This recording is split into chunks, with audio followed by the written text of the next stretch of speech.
Hi friends, boiled egg fry చేస్తున్నాను. Eggs ఉడకబెట్టుకోవాలి. ఉడకబెట్టుకున్న ఎగ్స్ని కట్ చేసుకోవాలి. అన్ని ఎగ్స్ అలానే కట్ చేసుకోవాలి.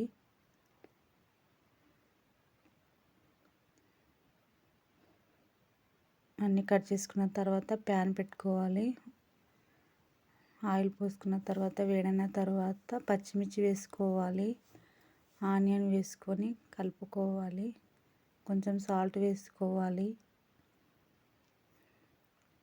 కొంచెం కొత్తిమీర వేసుకోవాలి. కొంచెం పసుపు వేసుకోవాలి.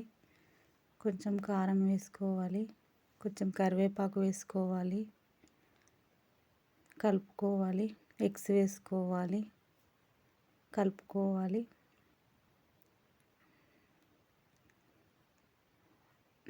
అంతే, boiled egg fry ready. Please subscribe.